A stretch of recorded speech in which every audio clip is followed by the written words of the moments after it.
it's really different from the Bible, because it's not about stories, it's more like how you should be living and stuff like that. So that was really interesting to me. I decided to say that and went to a local mosque and did that, and the day was the most emotional day of my life.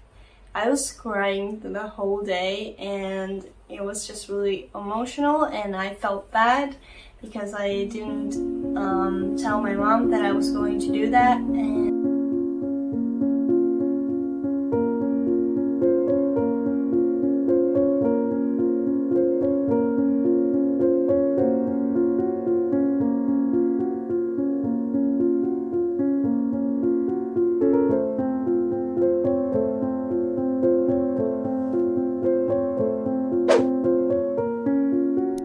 my name is Estri, I'm 20 years old and I'm from Tampere, Finland. Finland is not the most religious country in the world. Yes, technically it's a Christian country, but most people here don't believe in God, and that's how I was raised as well.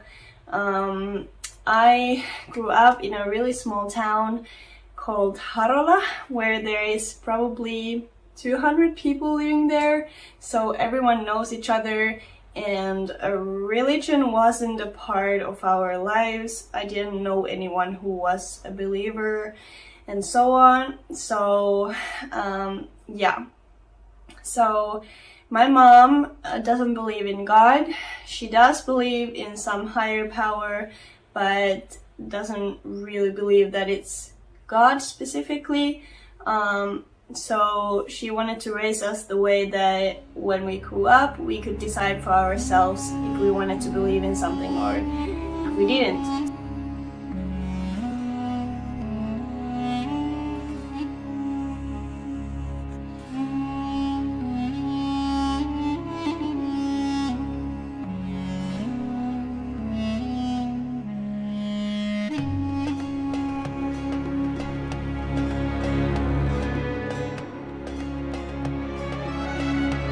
So that's why I didn't grow up in a religious family. So growing up in school, of course, we had lessons about Christianity, but to me, they never felt right. They never felt like anything more than just some stories, some fantasy, something that some people believe in, but that weren't for me, and I never understood the Trinity or anything of it. Really, it didn't really feel right to me. So growing up, we did go to church every now and then from school and with my mom as well, but it wasn't about religion at the time for me. In Finland, when you are 14 or 15 years old, you go to this summer camp that is based on Christianity, and they teach you a lot of things about Christianity in there. And at the end of the camp, there is this ceremony called confirmation, where you basically get the permit to get married in a church, etc. So in Finland, most people do that.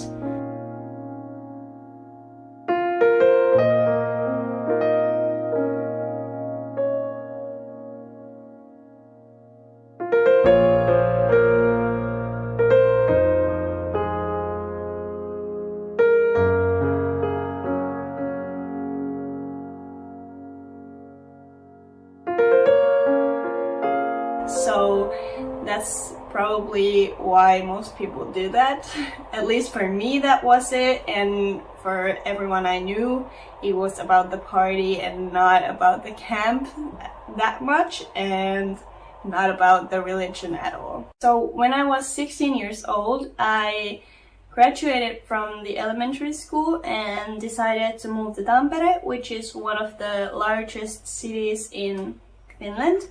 And I wanted to move here because I wanted to go to this high school that had a music line there, because I love to sing and all that. So I applied and got in and moved to Tampere. and still wasn't religious at all. Religion was not part of my life in any way. I didn't care about it, and I didn't feel like it was something for me. So I just kind of lived my life and didn't really care. When I turned 18, I resigned from the church because when you turn 18, you need to start paying taxes to the church, and I didn't want to do that. And I was thinking in my mind like, I will get back in when I need to get married in a church, because in Finland at least, getting married in a church is a really beautiful tradition, and most people want to do that. And when they get married in a church, after that they resign from the church like next week or something, maybe the next day even, because they don't want to pay the taxes, but they just wanted to get married there because it's beautiful and it's traditional and so on. But when I turned 18, the same year I met my husband, alhamdulillah, and he is a Muslim.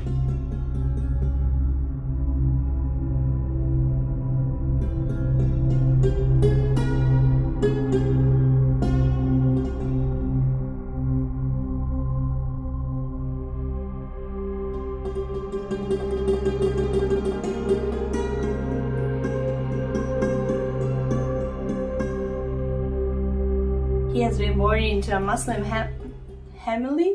family and is a really religious person, alhamdulillah. And every now and then he would try to tell me about Islam, and I would shut my ears. I wouldn't want to listen.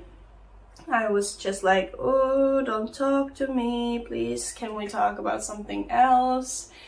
And that went on quite a while, and every now and then he would try to ask me some questions of like what I believed in, and I was just really arrogant. I remember being like, well, I don't believe in God because obviously he doesn't exist and you can't prove me that he exists and all that. So I was just like really arrogant about it. Then maybe I would say 6 months later, I decided that I want to do some research on Islam so I would know what he believes in, and I could try to understand him better and stuff like that. So I found out that you could listen to the Quran in Finnish from Yle Areena, which is a media platform where there are like news and TV shows and the radio and all that, and the Quran was also there in Finnish. And so I started listening to that, and I thought to myself like, okay, that's cool. It's really different from the Bible because it's not about stories, it's more like how you should be living and stuff like that. So that was really interesting to me. But yeah, so I started listening to it, and every now and then I would have some questions about it, and I would just write them down and then later on ask my husband or Google them as well. So I started learning how to pray, and then a couple of weeks later I decided to say my Shahada, which is the what is that in English? The declaration of faith.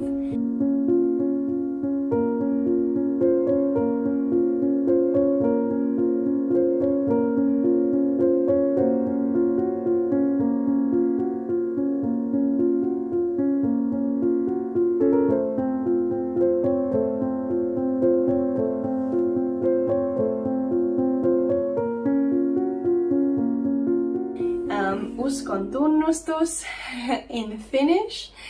I decided to say that and went to a local mosque and did that, and the day was the most emotional day of my life.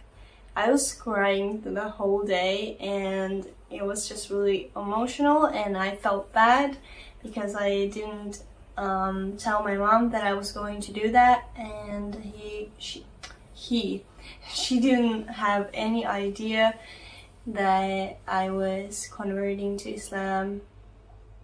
And so I felt really bad about that, but at the same time it felt right to do, and I wanted to do it pretty soon, because I thought, why wait? Because I'm sure that that's what I want to do. And just a little reminder that even though you say your Shahada and become a Muslim, it doesn't mean that you have to be the perfect Muslim. It doesn't mean that you have to know everything about Islam, because that's just not possible. You can never know everything about Islam, and you can never be the perfect Muslim.